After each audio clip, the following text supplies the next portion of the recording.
여러분 안녕하십니까. 4월 새벽이 됐습니다. 전현책입니다. 선거 5일 전입니다. 오늘부터 여론조사 결과가 공표 금지가 됩니다. 저는 개인적으로 여론조사 공표를 금지하는 것은 위헌이라고 생각합니다. 왜 여론조사를 5일 동안은 보지 못하도록 해서 깜깜이 선거가 되도록 할까요? 어제 이 마지막으로 나온 여론조사 결과, 그 중에서 NBS 지표조사도 변화가 있었습니다. 윤석열 정부 지원론은 직진조사 대비 2%포인트가 올랐습니다. 그리고 견제로는 2%포인트가 내려 이번 총선 판도가 지금 요동을 치고 있는 것을 보여주고 있습니다. 보수는 보수 나름대로 결집을 하고, 그리고 진보 좌파도 좌파 나름대로 결집을 하고 있습니다. 언론은 지원론 46%, 그리고 견제로는 47%, 격차를 줄이며 바짝 붙었다 이렇게 썼습니다. 4일 엠브레인 퍼블릭, 그리고 캐시대 리서치, 코리아 리서치, 한국 리서치, 이 4개 여론조사 기관이 1일부터 3일까지 진행을 한 전국 지표조사 NBS를 발표했습니다. 거기서 윤 대통령의 국정 운영에 대해서 잘하고 있다, 이 결과가 38%, 그리고 잘못하고 있다가 55%. 그래서 저희들은 역시 불안합니다. 이 대통령에 대한 중간평가니까 역시 아직도 이 부정평가가 긍정평가보다 훨씬 더 높습니다. 그래서 아직도 불안한 겁니다. 이 역시 2주 전 조사보다 긍정평가는 2%포인트가 올랐고 부정평가는 1%포인트가 내렸습니다. 그런데도 불안은 가시지 않습니다. 시중의 분위기는 지금 민주당 우세입니다. 후보들을 대입을 해보면 민주당 후보가 이기고 있는 지역이 훨씬 더 많습니다. 40총선 원내 제1당 전망을 물으니까 이 민주당이 53%, 그리고 국민의힘은 30%. 여기서도 큰 차이가 납니다. 그런데 놀랍게도 정당 지지도는 완전히 다릅니다. 국민의힘이 39%, 민주당은 10%가 뚝 떨어져서 29%, 그리고 조국혁신당이 10%. 말하자면 민주당과 조국혁신당을 합하면 국민의힘 지지율과 같습니다. 자, 그렇다면 이걸 어떻게 이해해야 할까요? 국민의힘은 직진조사보다 5%포인트 상승을 했고 민주당은 그대로입니다. 보수가 결집하고 있다는 것을 의미하는 것입니다. 각 지역별 정당 지지율은 어떨까요? 서울 지역은 국민의힘 42%, 그리고 민주당은 25%. 차이가 굉장히 큽니다. 17%포인트. 그리고 인천 경기는 민주당이 30%, 국민의힘이 35%. 역시 국민의힘이 5%포인트가 높습니다. 이로써 수도권에서 국민의힘은 약전의 발판을 마련한 셈입니다. 그런데 놀랍게도 당선될 의원을 헤아려 보면 경기, 서울 모두 합해서 10석 정도에 그칠 것이라는 분석이 나와 있습니다. 저만 그런 게 아니고 많은 정치평론가들 그리고 언론에서 그렇게 판단하고 있습니다. 왜일까요? 제가 늘 드리는 말씀입니다만 이번 선거는 윤석열 정부에 대한 중간평가입니다.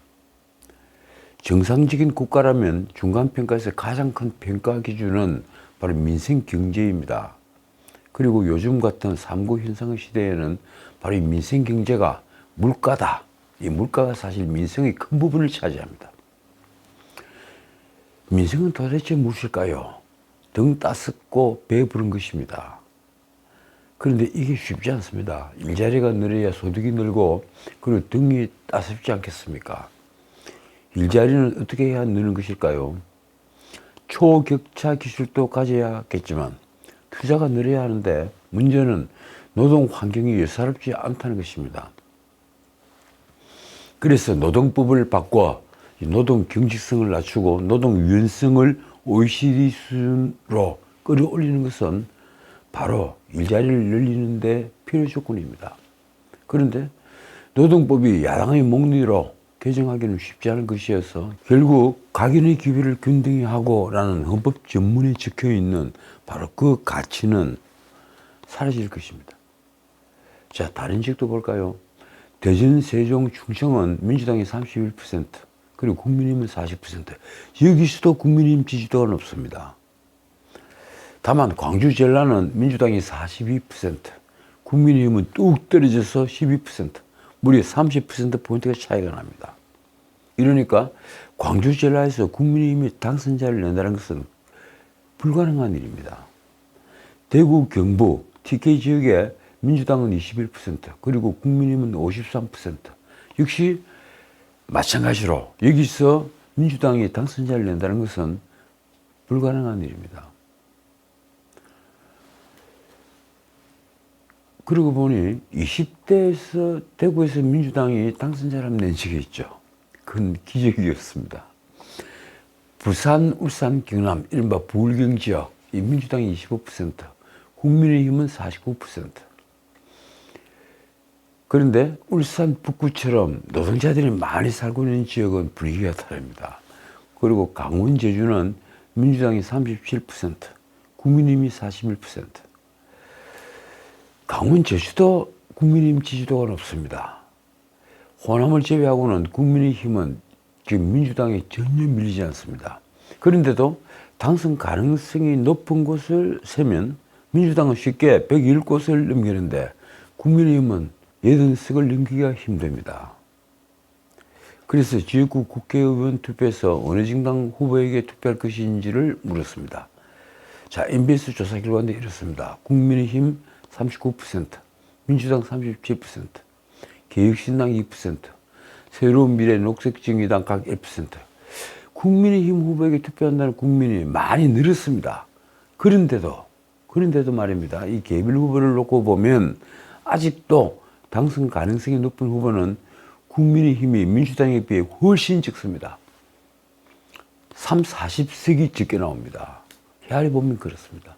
한편 비례대표 국회의원 투표 의향은 국민의 미래가 31%, 조국 혁신당 23%, 더불어민주연합 15%, 그리고 개혁신당이 3%, 녹색정의당, 새로운 미래가 각 1%로 집계가 됐습니다. 이왕 말이 나온 김에 한 말씀만 더 드리자면 서울의 한강벨트 그리고 부울경의 낙동강벨트 모두 다 위험해졌습니다. 한강벨트에서는 지난주까지만 해도 그래도 동작거리 나경원은 당선될 가능성이 100%다 이런 말이 돌았는데 당장 이번 주에 마지막 여론조사를 보면 분위기가 그렇지 않습니다. 그리고 낙동강에는 지난 21대 7석을 빼앗겼는데 이번에는 7석을 더 넘길 것 같다. 이런 비관적인 견해도 나옵니다. 그래서 지금 모두 다 마지막으로 보수가 결집하는 것을 기대하고 있습니다. 보수 대결집만이 이 위기를 넘길 것이다. 자, 그런데 연합뉴스가 매트릭스에 의뢰해서 3월 30일과 31일 정례 여론조사를 한 결과는 조금 다릅니다. 먼저 내일이 총선이라면 국민의힘을 뽑겠다는 응답은 30%, 민주당 후보를 뽑겠다는 응답은 41%를 각각 기록했습니다. 더 놀라운 것은 비례정당 지지율입니다. 준연동제로 인해 만들어진 이 위성정당들과 그리고 조국당 같은 비례 전문 정당들이 빚어내는 모순이 그대로 드러났습니다. 지지율은 이렇습니다. 조국당 25%, 국민의힘의 위성정당인 국민의 미래가 24%, 그러니까 조국당보다도 1%포인트가 낮게 나왔습니다. 그리고 민주연합은 뚝 떨어져서 14%. 조국당이 단연 1위로 올랐었고 이 민주당은 차이가 크게 3위로 밀려버린 것입니다. 저는 어제 MBC에 가서 진보당과 그리고 좌파 시민회의와 연합을 한 민주당은 실속을 결국 차리지 못해 이재명 대표가 또 하나 부담을 안게 됐다고 했습니다. 과연 이런 지지도 변화가 앞으로 일주일 남은 총선까지 또 어떻게 바뀔 것인가요? 그런데 국민의 미래는 이 경우에 몇 석을 차지하게 될까요? 아마도 13석, 14석에 그칠 것이라는 비관적 견해가 많습니다. 저도 그렇게 지금은 보고 있습니다. 앞으로 보수 대결집이 되면 또 다르겠죠.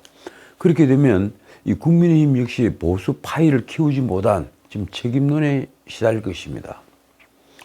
자, 수요일 일정을 비운 채 전국민들이 기다리던 윤석열 대통령이 어제 4일 마침내 전공의들을 만났습니다. 인터넷 내지도 대표들을 만난 겁니다. 윤 대통령은 박단 대한전공의협의회 비상대책위원장을 만나 140분간 그러니까 무려 2시간 20분간 면담을 하고 전공의들이 강력 반발하고 있는 의대 정원 2,000명 증원 문제 등을 논의했습니다. 윤 대통령은 이날 용산 대통령실에서 박단 위원장을 오후 2시부터 4시 20분까지 만났다고 대통령실 김수경 대변인이 서면 브리핑을 통해 전했습니다. 브리핑에 나온 윤 대통령의 메시지가 이렇습니다. 향후 의사증원을 포함한 의료계획에 관해 의료계와 논의 시 전공의들의 입장을 존중하겠다. 이 표현이 조금 이상합니다. 향후라는 게 앞에 전제 조건이 붙어 있습니다. 지금까지 결정을 한 것을 다시 재검토하겠다 이런 말은 전혀 없습니다. 향후에 다시 의논을 한다면 전공의들의 입장을 존중하겠다 이 말입니다. 김수경 대변인이 서면 브리핑에서 밝힌 내용이 이렇습니다. 윤 대통령은 박단 위원장으로부터 현 의료체계의 문제점을 경청했다. 윤 대통령과 박 위원장은 전공의의 처우와 근무 여건 개선에 관해 의견을 교환했다. 자, 면담에는 성태윤 정책실장과 김수경 대변인이 배석했다고 합니다. 그런데 면담은 2시간 넘게 진행됐는데도 대통령실은 서면 브리핑에서 그 내용을 구체적으로 언급하지 않았습니다. 어떤 말이 오고 갔는지 2시간 20분 얘기를 했다면 굉장히 많은 얘기가 오갔을 텐데, 그리고 의대 정원 2,000명을 늘리는 데 있어서 전공의들도 충분히 의견을 냈을 거고, 그리고 윤 대통령도 그 얘기를 듣고 무엇인가 말씀을 했을 텐데 거기에 대한 언급은 전혀 없습니다. 언론은 전공의 측을 고려한 조치로 풀이된다고 했는데 결국 2,000명 정원에 대한 재검토 의견도 윤 대통령이 내막적으로는 거절한 것으로 보입니다.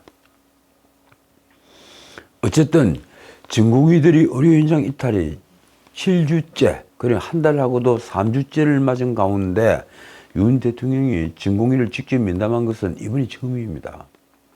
대통령실은 4월 2일부터 박단 위원장 등 대전협, 대한전공의협의회, 이걸 대전협이라고 부르더군요. 이 대전협 측과 만남을 위한 접촉을 이어갔습니다. 결국 박단은 어제 오전 전공의협의회 대의원들에게 보낸 공지를 통해 윤 대통령과 면담 계획을 공개했습니다. 현 사태는 대통령의 의지로 시작된 것으로 생각한다. 이게 굉장히 중요한 말입니다. 지금의 의정 갈등, 그리고 사실상 의료 대란이 시작된 것은 윤 대통령의 의지로 시작된 것이다. 그러니까 의과대학 정원 2,000명을 늘리는 것, 그 확대를 결정한 사람도 윤 대통령이었다. 이 얘기를 하는 겁니다. 현 사태는 대통령의 의지로 시작된 것으로 생각한다. 40총선 전에 한 번쯤 전공의 입장을 직접 전달하고 해결을 시도해 볼 가치는 있다고 판단했다. 박단 위원장은 행정부 최고수장을 만나 전공의 의견을 직접 전달한다는 것에 이의를 두는 만남이라고 밝혔습니다. 그러면서 2월 20일 성명서 및 요구안의 기조는 변함이 없음을 다시 한번 강조한다고 했습니다. 2월 20일 전공의 협의회에서 발표를 했던 요구사항, 그건 조금도 바뀌지 않았다. 이 얘기를 한 겁니다. 그렇게 되면 2,000명을 정원하는 것을 처음부터 없는 것으로 돌려라. 그리고 전공의 협의회 등에 사과를 하라. 뭐 이런 조건들이 다 들어가 있었죠. 이 정부에서 수용하기가 조금 어려운 요구사항이었습니다. 그러니까 전공의협의회는 2월 20일 당시 성명에서 의대 정원 계획 및 필수 의료 정책 패키지 전면 백지화, 이걸 정부가 수용하지 않으면 병문을 복귀하지 않겠다, 이런 뜻을 밝혔습니다. 한편 박단 전공의협의회 비대위원장이 페이스북에 올린 짧은 글이 뉴스가 됐습니다. 그는 대통령을 만나고 나온, 그러니까 어제 4일 오후 6시 30분에 페이스북에 이렇게 썼습니다. 대한민국 의료의 미래는 없다. 이게 뭘 의미하는 걸까요?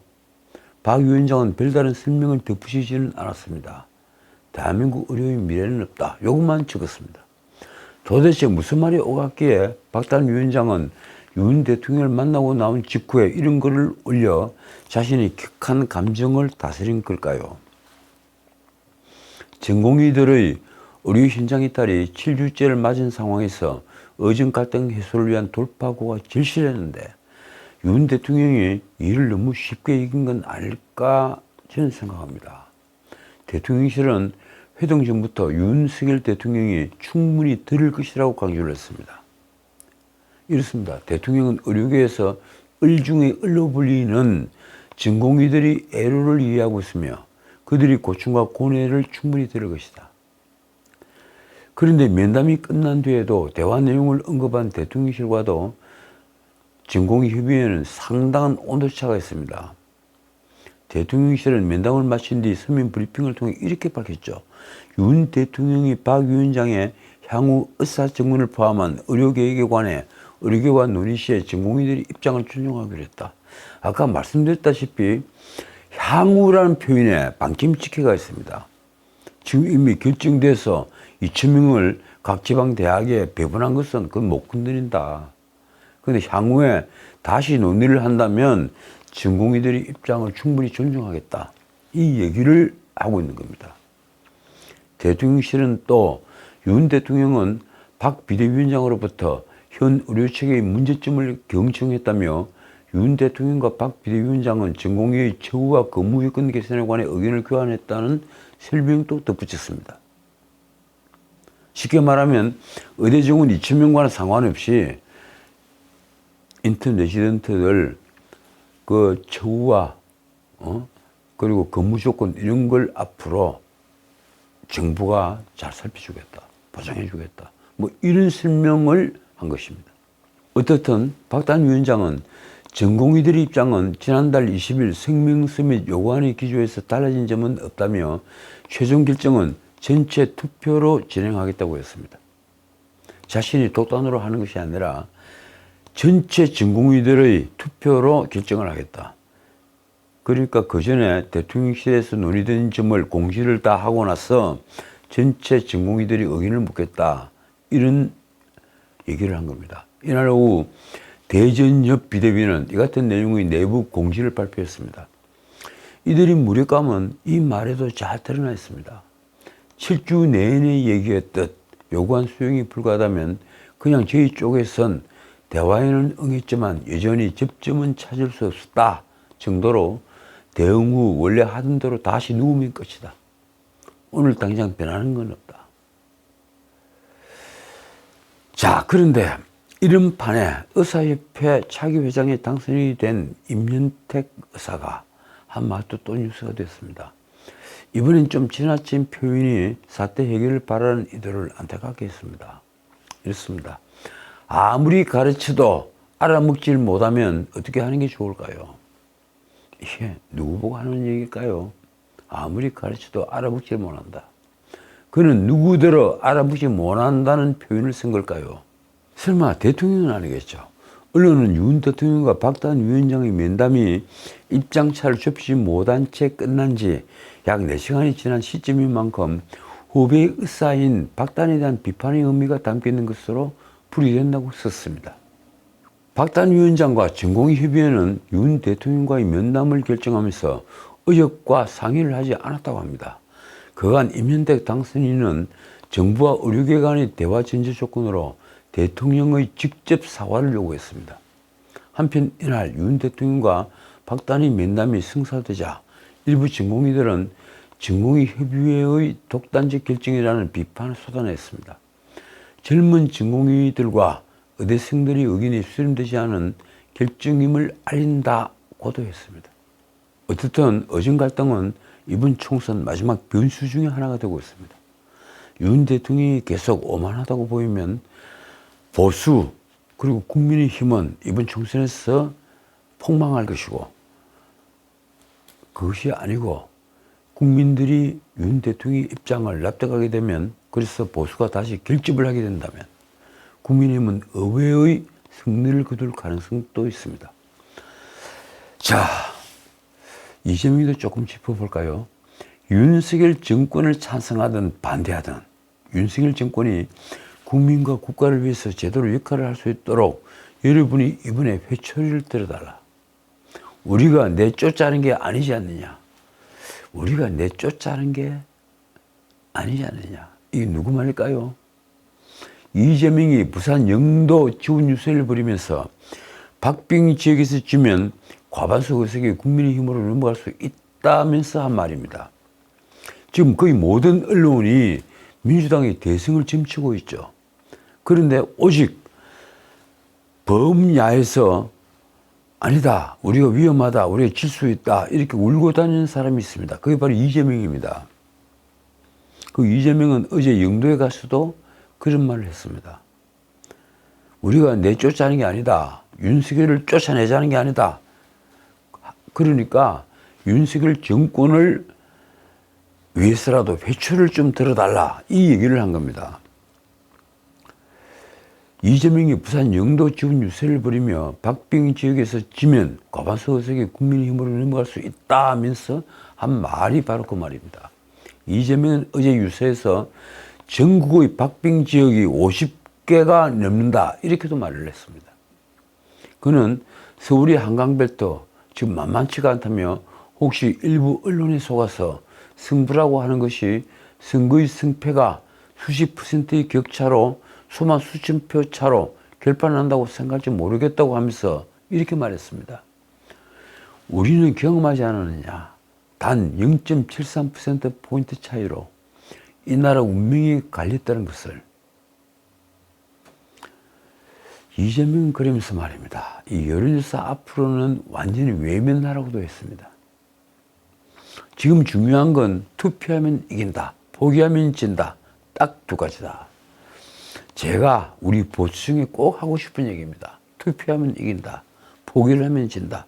우리가 뭉치고 결집을 하면 이긴다. 그렇습니다. 저희들도 마찬가지입니다. 그리고 보니 지난 대선 때 0.73%포인트 차이로 이 나라는 그나마 지금 정상궤도로 나아가고 있습니다.